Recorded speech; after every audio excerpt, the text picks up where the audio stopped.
Welcome to the Champion Showdown Blitz. We have David Navara with the white pieces against Wesley So, and it's a quiet Italian game to kick things off, and it's textbook stuff to start. Both players stake their claim in the center, developing knights and bishops to classical squares. A perfectly symmetrical and balanced position. Navara immediately gets ambitious, pushing pawns on the queen's side to gain space. So is unfazed, tucking his bishop back and solidifying his structure. Both kings are now safely castled. The maneuvering begins. White improves his pieces, connecting the rooks. Black patiently reroutes his knight from b8 up to d7, preparing to challenge the center. And there it is. White strikes in the center with the d4 pawn push, creating tension. Black responds by fianchettoing his bishop, keeping everything rock solid and preparing for the battle. White takes on e5, but this is an inaccuracy. It releases all the central tension too early. He should have kept the pressure on with bishop to a3, forcing black to react to the pin. And, of course, Wesley. So snaps back the pawn on e5 with his knight, and Navara immediately recaptures.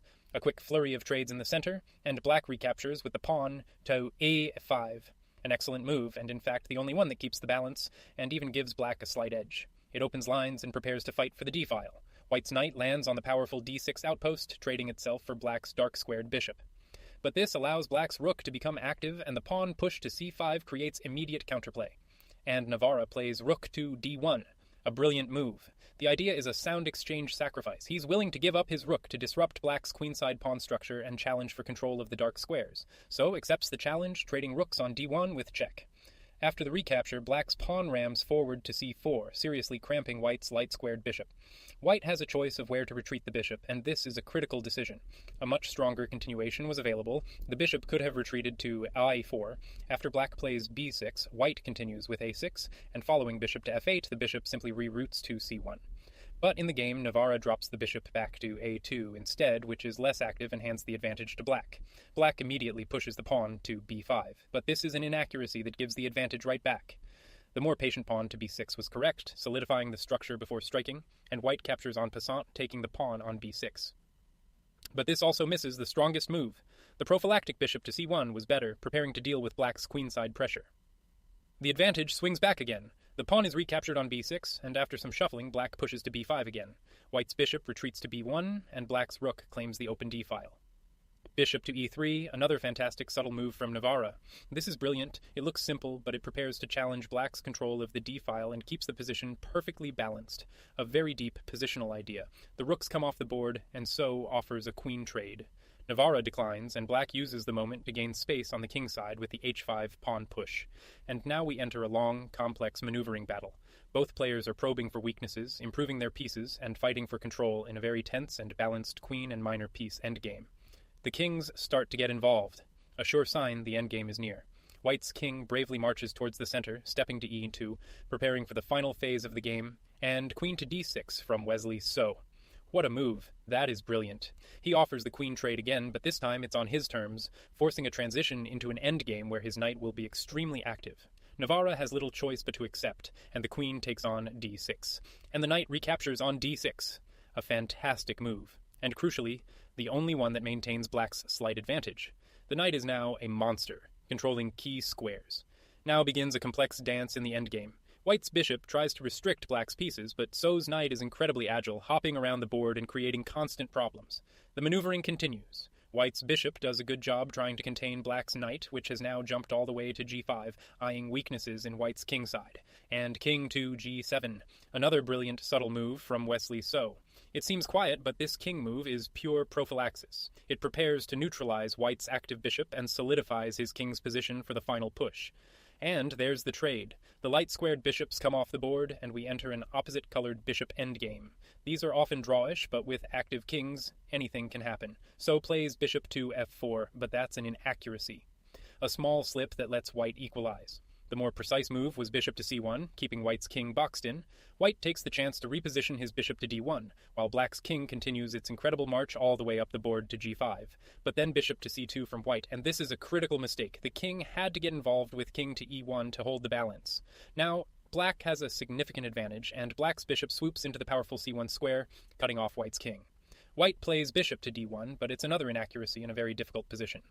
This just makes things worse, and black's advantage is growing with every move. The black king continues its unstoppable invasion, landing on f4. And bishop to c2 again. This is the third inaccuracy in a row, and now black's advantage is simply decisive. White is failing to find the best defensive resources. The bishop swings over to b2, eyeing the queenside pawns, while White's king shuffles over to d2, trying to hold the fort. A surprising slip from So king to f3 is an inaccuracy that lets some of the advantage go. The most clinical path was the immediate pawn push to g5 to create a passed pawn, and Navara takes the opportunity to push his own pawn to g5, complicating the position. But Black takes the pawn on g5, and this is a great response. It was the only move to keep a decisive advantage in this now very tricky endgame, and bishop to d1 with check, an excellent defensive try from Navara, finding the only move to pose problems and stay in the game. He's not going down without a fight. The black king is forced to capture the pawn on f2, getting even deeper into White's territory. White plays king to c2, but this is an inaccuracy that eases the pressure on Black and makes the path to victory much clearer once again. Black plays bishop to a1, and while this is still completely winning, it's another small slip. The immediate king to g3 was even stronger and more precise. White's bishop moves to g4, Black's king advances to g3, and after bishop to f5, Black simply captures the bishop, sacrificing his own to create a passed pawn, and White recaptures the pawn on f5. A fantastic move and the only way to create his own passed pawn. We are heading for a dramatic pawn race to the finish. Black pushes his own pawn forward to g4. The race is on. White pushes his pawn to f6, but this is the losing move in the race. It's an inaccuracy that allows Black's connected h-pawn to become completely unstoppable, and Black takes the pawn on h3. He is now just 2 squares away from a new queen. White has to push his own pawn to f7. It's the only move to stay in the race, hoping for some kind of miracle in the resulting queen endgame, and pawn to h2. A brilliant, decisive move from Wesley So. This forces the promotion and guarantees he enters a completely winning queen and bishop versus queen endgame. White promotes his pawn on f8, getting a new queen on the board, and Black gets his own queen on h1. This was the only move to secure the victory. The final act of this incredible drama is about to begin. White starts with a check on g7, but this is an inaccuracy. Queen to e7 would have offered much more resistance in this incredibly difficult endgame, and the king steps to h3, a fantastic, precise move. This is the only square that maintains the win, escaping the checks and preparing to support the attack. White gives another check from d7, but Black's king is perfectly safe, calmly stepping to h2. And here comes the decisive mistake. White is under immense pressure and needs to find the perfect defense to survive. The only way to prolong the game was queen to a7. After a check on e4, the king goes to d2. Another check on d3, and the king can escape to c1. But back in the game, Navara plays queen to f5, and this allows Black to launch a winning, unstoppable attack. And So pounces immediately with queen to g2 check. A great move, the most precise way to punish White's mistake and begin the final assault. The white king is forced onto the back rank, stepping to d1, and bishop takes the pawn on c3. An excellent move, the only way to continue the forced win. This shatters White's final defensive pawn, and that is the final blunder of the game. White's position is lost, but this move allows a forced checkmate. The only chance was queen to c2. After the queens are traded and the king recaptures, Black takes the pawn on b4, but White's king can still fight on from d1. Instead, in the game, White played queen to d7, and Wesley So now has a forced mate on the board. But wait, in an absolutely shocking final twist, Wesley So misses the forced mate. He is still completely winning, but this is a huge surprise. The instant win was queen to f3 with check. After king to c2, the amazing bishop to d4 seals the deal.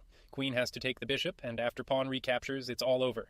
But incredibly, So plays queen to d2 with check, a blunder that lets the forced mate slip away, though his position remains overwhelming. Despite that final blunder, White's position was completely hopeless, and David Navara resigned. An incredible hard-fought battle, and Wesley So takes the win.